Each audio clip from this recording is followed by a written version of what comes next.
जय जय जय श्री राधे। पूज्य डोंगरे जी महाराज श्रीमद् भागवतम में कहते हैं कि पुरंजन जीव आत्मा है।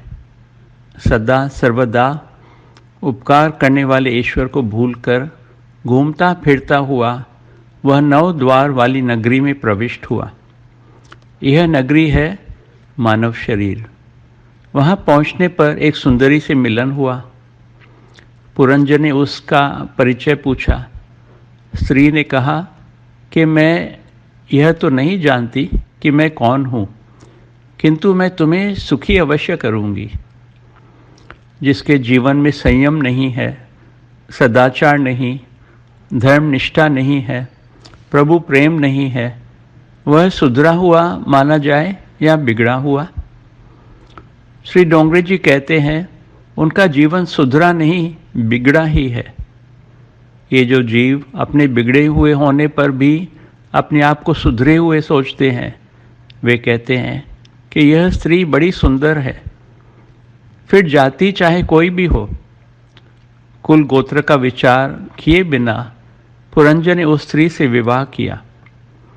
उस सुंदरी में वह इतना आसक्त हो गया कि उसके घर 1100 पुत्रों का जन्म हुआ। उस स्त्री का नाम है पुरंजनी। हमारी बुद्धि पुरंजनी है, हमारी बुद्धि ही पुरंजनी है। 11 इंद्रियों के सुख भोग की इच्छा ही 1100 संतानें हैं। एक एक के 100 पुत्र, यानी कि मन में हर पल संकल्प विकल्पों का संघर्ष हो रहा है। एक विचार उत्पन्न हुआ नहीं कि दूसरा विचार उस पहले विचार को दबाने के लिए दौड़ता है। ये हमारे अंदर युद्ध चलता रहता है।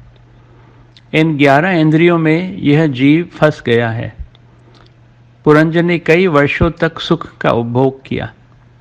सुख भोगते भोगते पुरंजन वृद्ध हो गए और एक दिन उसका अंतकाल भी आ गया। पुरंजन ने अंतकाल में स्त्री का चिंतन किया और अगले जन्म में उसे स्त्री का शरीर प्राप्त हुआ। डोंगरे जी कहते हैं कि कोई भी हमेशा के लिए पुरुष या स्त्री नहीं रह सकता।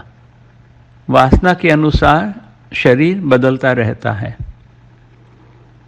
पुरंजन की आगे की कथा हम अगले भाग में सुनेंगे। जय जय श्री राधे।